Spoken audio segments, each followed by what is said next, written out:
So I'm Elizabeth again. I'm actually at the Science Center today, which is pretty cool. And so is Emily, who's going to be helping feed our snakes. All right, so we have, I think, 4 different snakes, maybe more, who are going to get fed today. And we have a couple of different prey items that we're going to be feeding our snakes. So all of our snakes eat frozen dead prey because it's safer for them that way. We usually feed them mice, but today we also have some voles. So we've got a couple of different prey items. So I'm going to turn it over to Emily because it looks like everyone who's been here has been to our Zoom activities before, and so you guys all know the drill. If you want to make sure that the snakes are what you're seeing the biggest, you can go ahead and pen Emily's screen. So you should be able to see Emily's screen now with our green tree python. So if you go to those 3 dots and click pin video, that way you'll be able to see the snakes and see all the action going on there. All right, awesome. Thank you, Elizabeth. So I'm here at the Science Center in our animal room as usual. And we are focusing right now on our green tree female. You guys can ask questions in the chat box, or feel free to unmute yourself and chime in as I feed today. So our snakes get fed once a week, normally on Fridays.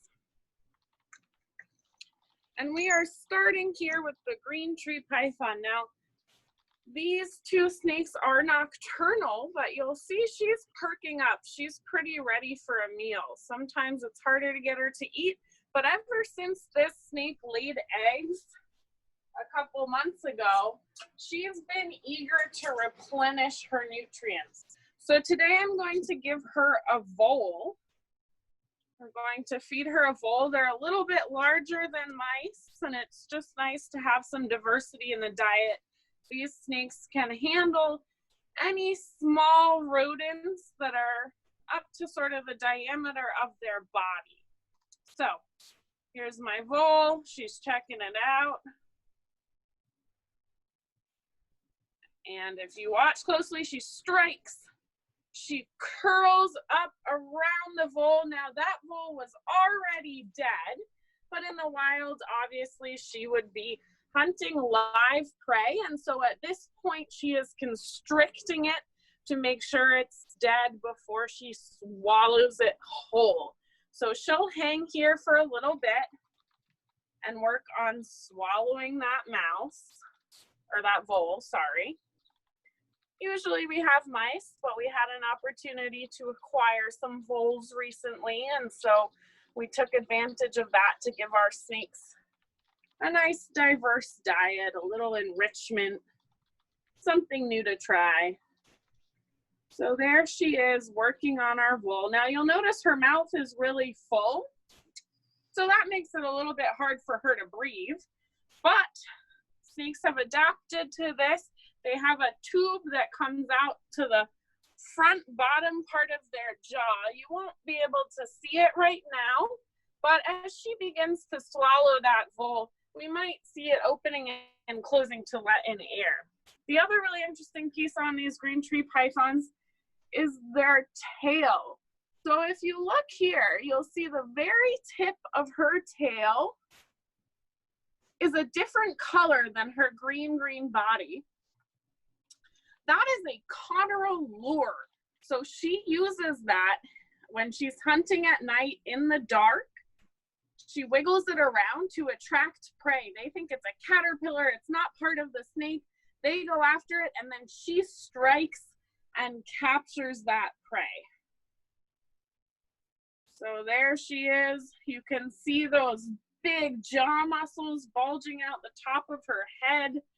It doesn't feel great to get bit by one of these. You can also see along her edge right here, those look like teeth to us, but they're not. Those are actually sensory holes. So those are, they sense heat. They're called heat pits, and it helps her be more aware of her surroundings and sense where that live prey is. You can see her opening really, really wide. Snakes have an extra bone right here that lets their jaws stretch really wide. They have really stretchy skin around their jaws. And also the front part of their jaws can disconnect so that she can walk her jaw forward. I'm going to try to get you a view of that. Can you see the front of her jaw? I can't see what you can see when I do that, but I'm trying. We can see it. Awesome. Yeah. So that front part of her jaw is going to walk forward the two sides to help swallow this vole down. Yeah, we can see those teeth coming out, and now we can see I think the tube that you were talking about, Emily. Yeah, do you see it opening and closing right at the front of her mouth so she can breathe as she does this? Pretty amazing. These snakes eat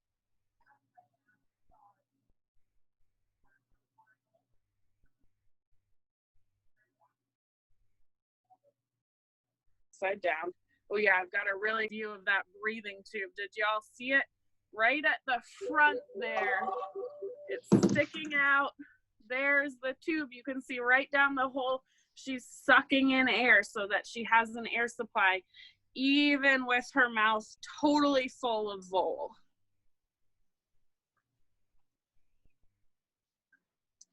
All right, while she's working on it, I see her mate, our male, is in the back here. Perhaps you can see him right back there. So while she's eating in the foreground, I'm gonna go ahead and give him his own bowl. He's been waiting very patiently. Normally, our male green tree python is an incredibly picky eater, and he insists on his bowls and mice being warmed up to just the right temperature before he'll eat. But recently, he's been oddly voracious, so he's been eating a lot more readily. I'm hoping, yep, there we go. Strikes, and now he's hanging down two back there, and they're both enjoying a meal, a lovely morning dinner date.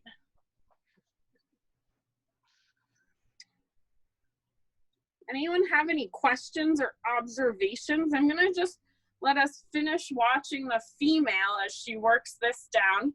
Then we'll head over to our corn snake, who will be getting a mouse this morning.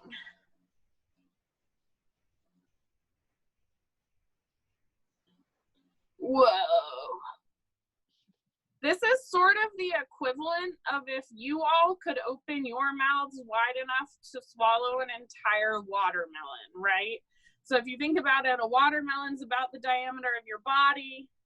Yeah, we are not super well adapted for that. That would be insane. But snakes are able to do that, right? They've evolved so that they can open wide and swallow whole. Is this the female snake? This is our female green tree python. Where's the male? She's a little bit larger and prettier than the male. It's pretty hard to tell snakes apart by looking at them from the outside. Usually, in order to sex them, you need to take a look at their internal organs, which is a little bit invasive, but we know the gender of most of the snakes in our collection. I'll tell you a funny story about Percy when we head over there, though. Where's the male snake? Oh, there she goes. The male is right behind her. They're a mating pair, so we have some eggs from them in the incubator right now. We're really hoping, whoa, that we can get some offspring.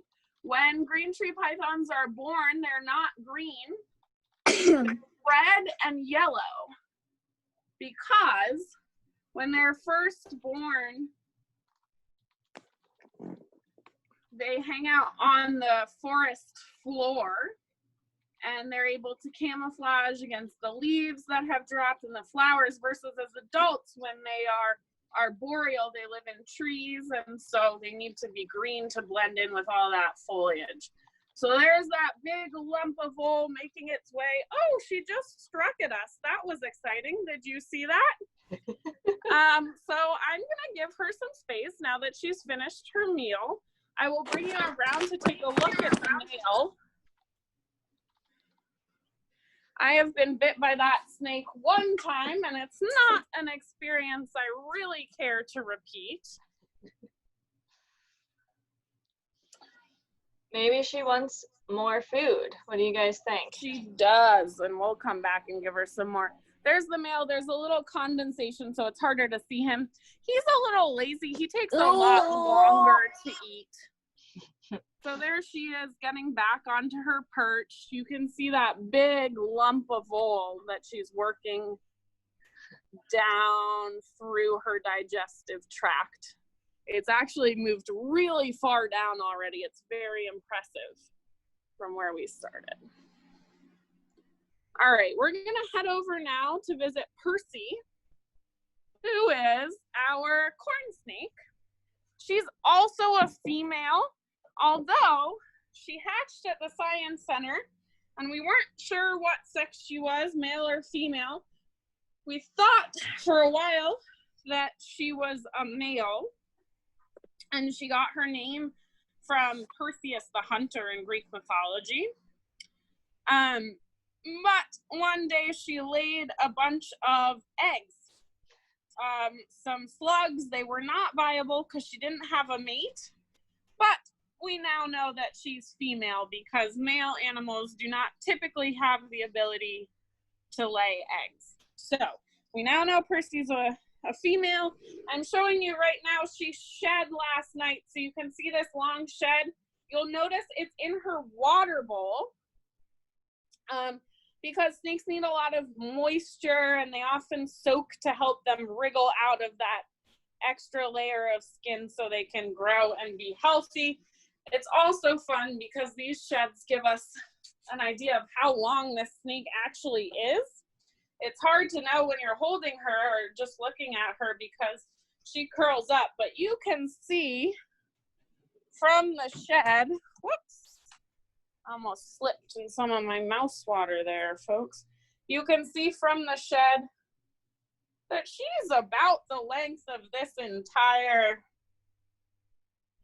cage. So somewhere in the realm of 4.5 to 5 feet. Likely taller than most of you stretched out. And almost as tall as me. Yeah, how tall are you guys? Would Percy be taller than you? Yeah. I see some nods. Yeah, Percy is almost as tall as me. So I'm guessing she's probably taller than most of you. Of course, she's brothers and is a snake, so she doesn't typically I think I'm 4.5 feet. Ah, yeah, so you might be, if Percy stretched out and stood on her tail, which of course you can't do, she'd probably be about the same height as you. She likes to hang out in her hut here. We're going to go ahead and give her a mouse. So she's also a constrictor. Corn snakes are a type of rat snake. You find them in the southeastern United States, in cornfields and things. But they get their name not from where they hang out or what they eat, but from the pattern on their belly. So even though they're called corn snakes, they do not eat corn. You can see she is enthusiastically grabbing a hold of this rodent and will now work on swallowing it. Now, because Percy was bred in human care, she's only ever been fed prey that's already dead. She does not actually actively constrict it. Like Elizabeth said earlier, we are careful not to feed live prey to our snakes because in such close quarters, a live rodent might actually end up harming them. So, yeah. Trey and Corinne have brought up an interesting point. They've said in the chat, like, are constrictors and boas the same thing? Oh, so a constrictor is a broader term. for snakes that squeeze their prey to death. Boas are specific species or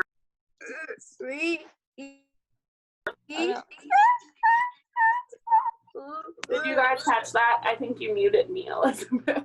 I did accidentally mute you. I was trying to mute somebody else. Yeah, it's all good. Percy, it seems like, is wanting a little privacy. She's brought her mouse back into her home. So if you're all okay with it, I think we'll leave her to eat, and we're going to go feed one of our juvenile rhino rat snakes. So this is a real treat. We don't get to see these folks out on the floor. These are some snakes that were born here at the Science Center. I'll show you their parents in a moment. And we've been raising them so that they can go on display later. But they're still very, very small. Jerome, and you'll notice Percy's... Yeah, exactly, Trey and Corinne. We saw the rhino rats yesterday during Animal Room Bingo. Jerome, did you have a question? No? Okay. All right.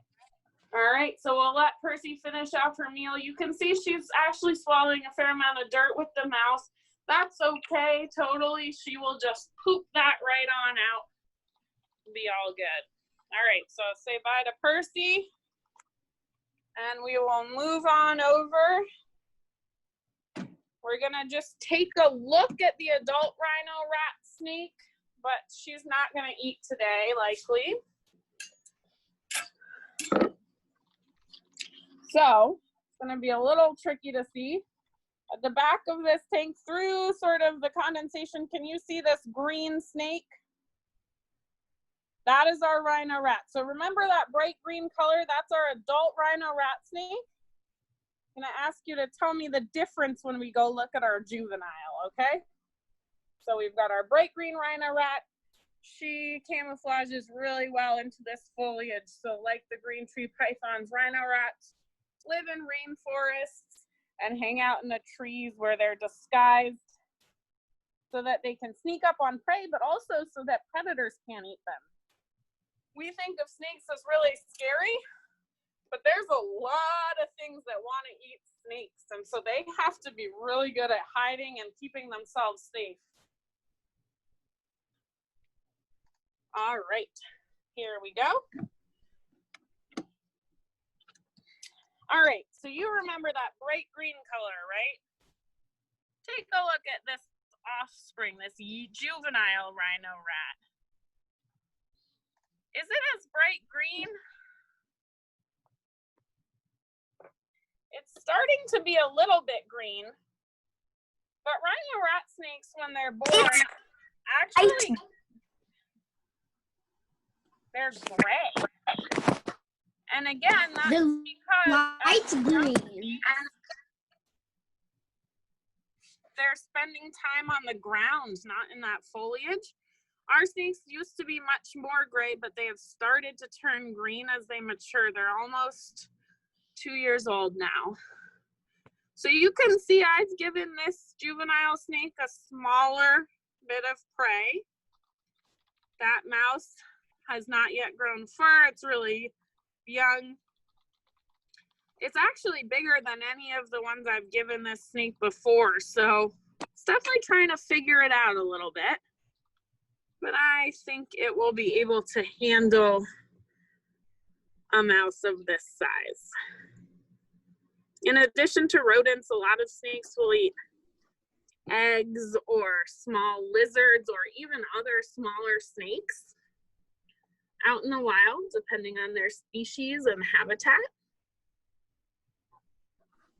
You can see, hopefully, that little rhino horn, which is how these guys get their name, poking out from between the coils.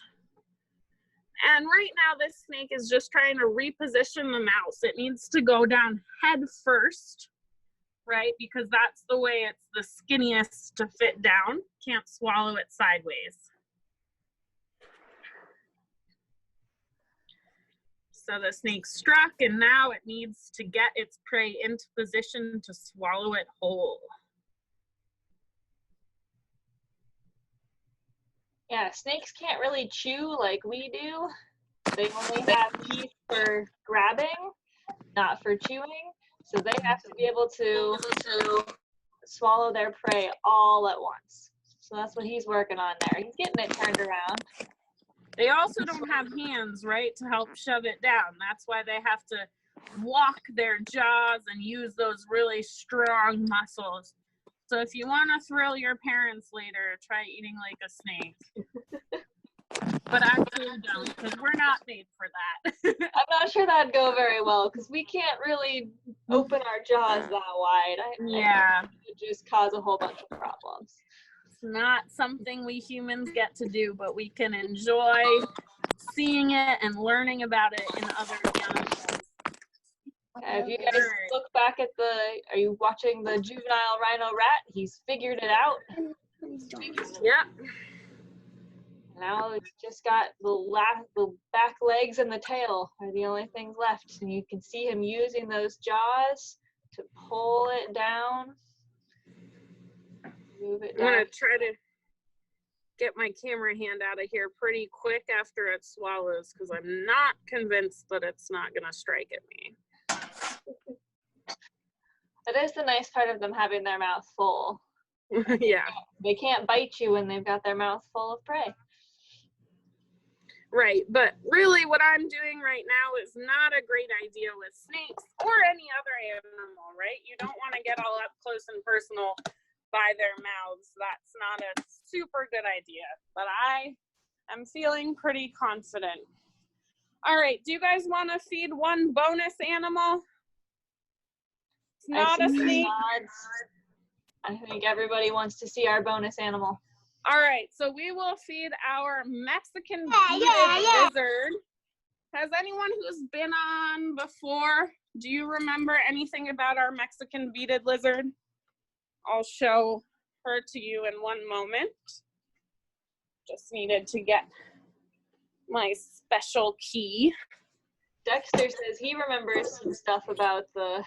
Yeah, Dexter, what can you tell us about the Mexican beaded lizard? She's kind of special in our collection. Here's her tail and foot. Peeking out. She's sort of a hot, dry desert animal. She's hanging out under this rock in the shade. This is our only venomous reptile in the collection. So I need to be extra careful around her because if she were to bite Is that me, a male or a female? it would be excruciating. Excuse me? Yeah. Is it a male or female? We don't actually know. It's a great question. We're hoping she's a female. So we call her a she because then she won't grow as large. She's going to eat this mouse pretty quick. Cool. And she'll be easier to handle and keep. But we'd be happy with either a male or a female. She's grown a lot since we first got here. Here she is. You can see she's got a slightly different style than the snakes.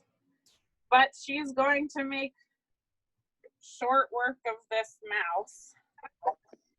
I'm going to get ready to close her cage when she does because I don't want her biting me.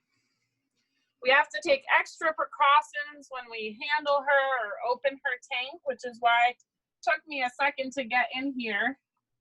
I'm wearing some pretty thick gloves to protect my hands. She can never come out when we have guests in the building unless she's being really carefully handled and monitored from a distance. She's one of only 2 known venomous lizards in the world, the other being the Gila monster. You can see her tongue, thick tongue pointed out. They have these reservoirs in their bottom jaw that hold their venom. So if they bite prey, they inject that venom to slow down or kill the prey. In humans, It likely would not kill a healthy adult human, but it would cause excruciating pain to be bitten by one of these lizards and injected with venom. So that's why we are extra careful around her. But she's also just a really beautiful, interesting animal. Venomous animals are really cool to learn about. And so we're glad to have her here as part of our collection, finishing off that mouse. All right, does anyone have any questions about our beaded lizard or our snakes or any of the other animals in our animal room while we have our animal expert Emily here?